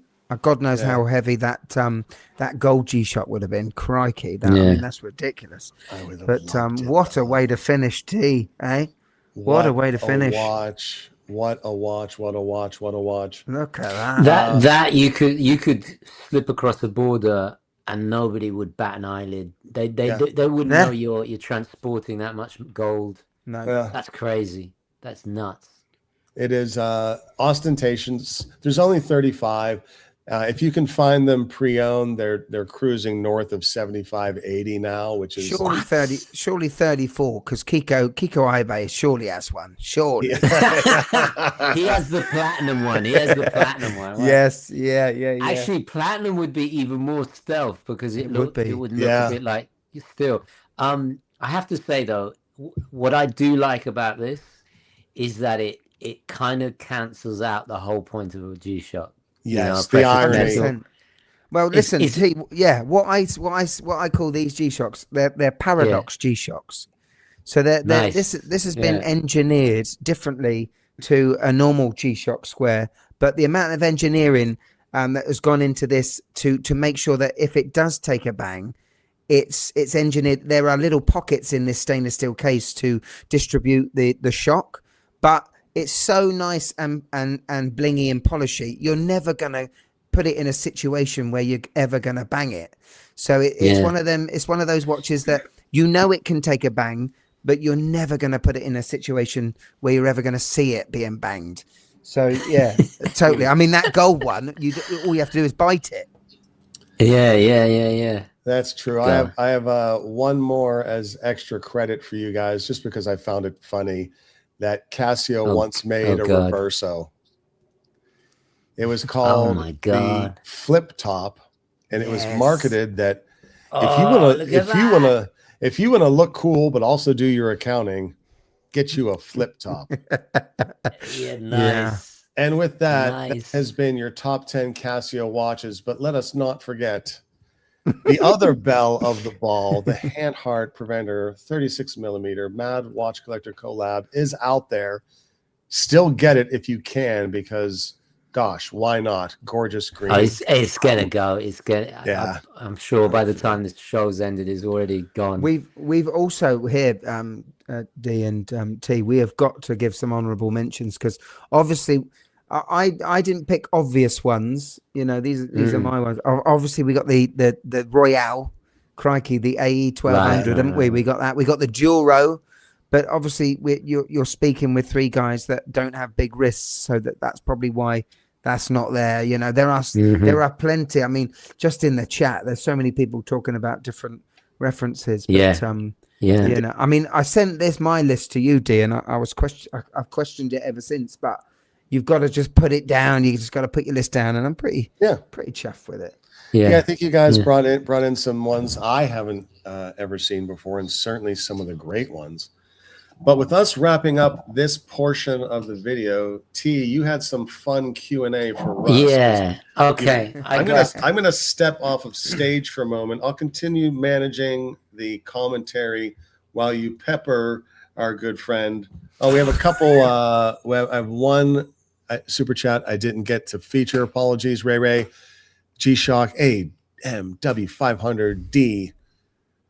All right, maybe Cheers, Ray, keep Ray. an eye on that for next time. Thank you very much for your Uber chat. I'm not familiar with that. I'm here in the background, gents, but let's go ahead and get you. Okay. All right. So D's gone. We can play about now, T. We can play about. Yeah. No more of those ridiculous censor things. Excuse me, I'm still here. Enjoy yourself, fellas. All right. So quick fire, 20 questions. There's only one rule. I mean, if you want to explain your choice, try and keep it to like a sentence. But Cool. These are real quick. So the first 10 is watch related. The next 10 is just, life. Scary. Life. Okay. All right. Okay. All right. Number 1, Omega or Rolex? Rolex. Oh, interesting. Okay. Yeah. Interesting. Any particular reason? I'm a fan of old Omega. To be fair, I'm a fan of old Rolex, but not as old Omega. So neo vintage, right? Yeah. You're same as me. Yeah. Correct answer. All right, number 2, Seiko or Citizen? Seiko. Yeah, Seiko. They just sing to me, T. There's so many more Seikos sing to me more than Citizen. Not that I don't love Citizen. I do respect them. I just never found a Citizen that I really gelled with other than the Aqualand. I own an Aqualand. I really do love that case. But yeah. Cool. All right. So then I was going to take the winner. Well, not the winner, but whatever your answer, and go Seiko or Casio. Can't do that.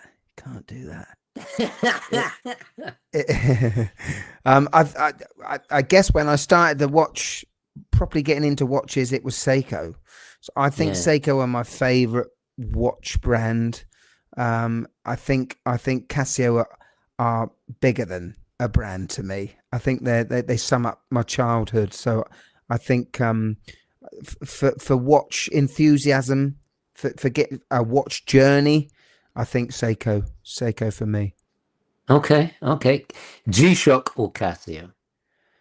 It used to be Casio. Casio, but I feel like I'm more into G-Shocks more now, which is weird. Interesting.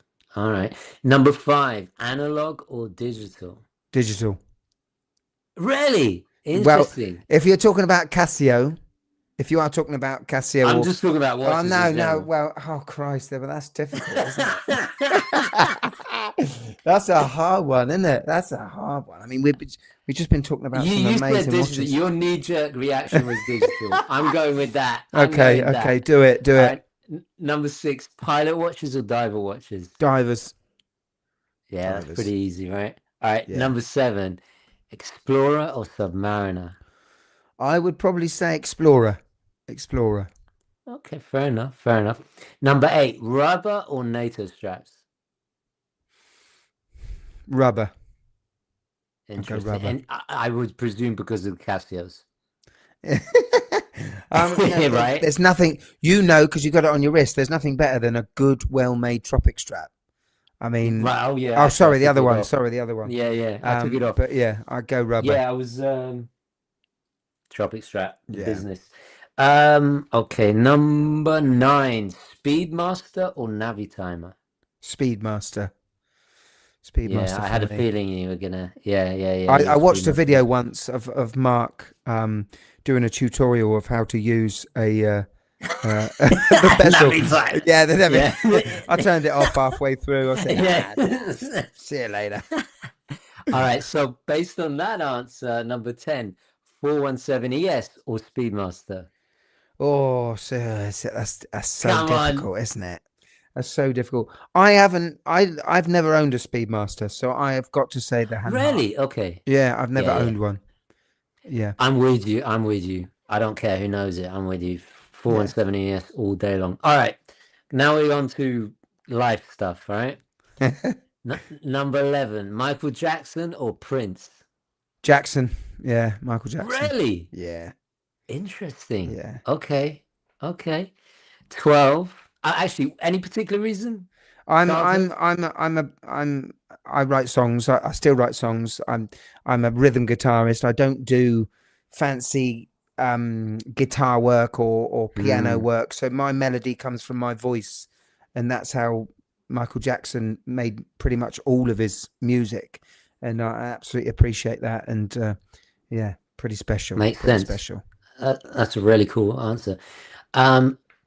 Based on a quote by Tarantino, he said, "In this world, there are two types of people." And this is number 12, Elvis or the Beatles? The Beatles. I thought so.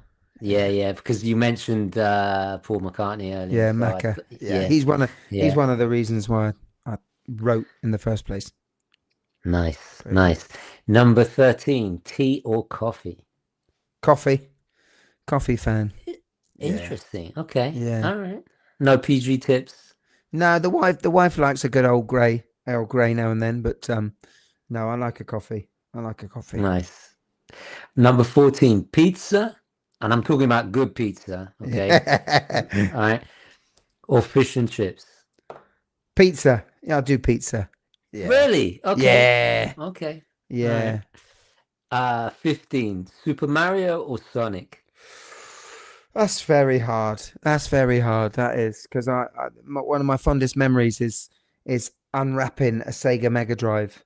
You know, that was given to me and my brother at the time, but I quickly whipped that box upstairs to my bedroom and hooked it up to my telly. It's different. I think I've got a Switch 2 at the minute, and I've never played a better driving fun game than Mario Kart. Yeah. It's an incredible game, so I've got to go Mario these days. Mario. Interesting. Yeah. So you were a Mega Drive kid? I was. And then I was a Super Nintendo after Mega Drive. Later. Yeah. Yeah. I'm exactly the same way. And this is based on your vocation, aside from YouTube, obviously. 16, Nike or Adidas? Nike. Yeah, I'm all Nike these days. I love Nike. He's gone. Damn.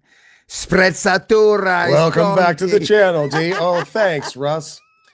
Wow. There he goes. You know what? He's chuffing his Sprezzatura, apparently. I don't think he likes he likes Nike. I think he prefers Nike over Adidas. I think that's probably the case as well. Yeah. I think that, if I'd been asked any of those questions, like, I grew up on ColecoVision, which you'd probably have to go to a museum to see. And between the golden days of Atari 2600 and such, and I tried to click off the mute button fast enough, but I couldn't. But even though I own a brick of Omega Speedmasters, for me, the 417 ES is my favorite watch of all time. And I'm still hunting an original Hanhart from back in the day. I was letting some of the comment stream go while you guys were chit-chatting. There's an interesting comment in here that I wanted to feature, just wasn't prescient at the time, from Ross Lindsay 7347. What was it like collaborating with them from the perspective, and as much as did they push back on any of your design ideas? And I'll bring our fearless leader back. Can you hear me? Yeah. I'm so sorry about that. That's all right. I opened the door to this question before we jump back in. Did they push back on any of your design ideas when you worked with Hanhart? No, luckily, like T said, I had it quite easy because we already had a reference. The preventer was already there, so it was downsizing everything, but maintaining a chunky crown, keeping the lug to lug the same, as the 39, I think was quite important because it on the bracelet it still looks like a proper masculine watch, which I think on the whole Hanharts are. The amount of greens that we went, the amount of Pantone colors I saw, trying to choose the right Black Forest green, and I basically put the colors to images that I'd taken when I was out there in Gutenbach. Right on. So there wasn't really anything. I didn't want to say, oh yeah, let's put the Mad Watch Collector logo on the case, but I didn't want to do any of that because I understand that this is a prestigious brand, and I just didn't want to do that, you know. So, but I loved the idea of the Mad Preventer when Felix said, yes, I like the sound of the Mad Preventer. I just thought that sounds cool. You know, that's about as mad as we got, you know. Okay. I'm going to slip back into the background, gents, and Okay. hand it over to Chuffed Sprezzatura. I went Nike, T. I went Nike. Yeah. What was your reason? For that? Well, at the minute, most of my tennis gear is Nike. I'm a big Roger Federer fan, and he was all Nike. So I've kept it Nike. It used to be Adidas. It did. Then I went to Castor, and Castor are a horrible brand for keeping clothes nice after wash once or twice. They're a terrible brand. So don't buy any stuff that is Castor. But I'm a big fan of Nike. You know, Nice. I like Nike. Nice. 17, and I already know the answer to this. But James Bond or Star Wars? It would be James Bond. Yeah, it would be but I mean, I haven't watched all of the Daniel Craig's movies. I haven't watched all of those. Yeah, I've just not. I just haven't felt the need to. I think my memories bore very, very strongly with Roger, and even with Timothy Dalton, because that came out at a time I was with my mum and dad. I was 9, 10. You know, that was a very strong, and maybe a little bit of Pierce. I did watch all the Pierce Brosnans, I think, but when he started surfing at the start of one of his films, done on a missile, it was like, let's we're done. Not even Roger would have done that. No, I know, right? All right, 18, Stallone or Arnie? That's such a hard question. Because there are some absolutely unbelievable. You have to go with your knee jerk. It would have to be Arnie. It would have to be because Arnie. of the watches, right? Yeah, and just remember. I mean, I was slightly older when I watched Judge Dredd and Demolition Man and all those amazing movies. Those ones, but I think I remember Arnie a lot more. Yeah. All right, 19. More money or more time? Such a good question, isn't it? Because this is what I find half my life I'm pondering between these two things. I find these days, the more money you earn, the less you feel like you have. So, I mean, I would definitely say time. Yeah. I mean, time. Where do the days and the weeks go? Christ. Yeah. One of the most useful things that I've ever learned in the last few years is money is just a tool. And when you start thinking about that, you know, it affects. Anyway, sorry, this is a different kind of show. Deep. Yeah. All right. Last question, number 20. If you could have any superpower, what would it be? Wow. I think I've always dreamt. I've had numerous dreams where I could fly. Yeah. I think I'd like to fly. That would be pretty special. Just, I don't know if you've ever watched The Boys. Have you ever watched The Boys? Yeah, I watched the first season and I never got back into it. Just to be able just to jump and and just zooping off. It's cool. I don't know. What about you? What would your special power be? You know what? I'm really boring. To me, I would love to speak like every language. Wow. You know, because I noticed like when you think in another language, you see things in a different perspective. And so if you could speak every language, then you'd have a kind of like a worldview that nobody can. Do you know what I mean? So yeah. Yeah, that's crazy. Yeah, I mean that's pretty special. It's nuts, right? Yeah. D, where is he gone? Back to D. There he is. That was my questions. There we go. Superb. Outstanding. Well, gentlemen, thank you for participating. Thank you for showing up on time, Russ. And thank you to everyone in the chat. Being part of the chat really does make the show a good bit of fun. Thank you to everyone watching in the future. And a major, major thank you to Mike and the team at countycom.com for sponsoring this live series. It's an absolute pleasure to produce for you and to participate with you guys, and to learn from you and to enjoy the camaraderie. It's been a time of a lifetime. So I think with that, you want to sign us off, T? Yeah, I think that's it. Thank you so much, Russell, for joining us. Oh, no, pleasure. Absolute pleasure. D, as always, the best producer you could possibly ever hope for in a live show. And to everybody watching, thank you very much for supporting. Onwards and upwards, and we will catch you in the next one. All right. And don't forget to hit like, yeah? Yeah. Smash Ciao, the like ciao. button. Yeah. Ciao, Gentry. Ciao, guys. Ciao. Okay, now we can all swear.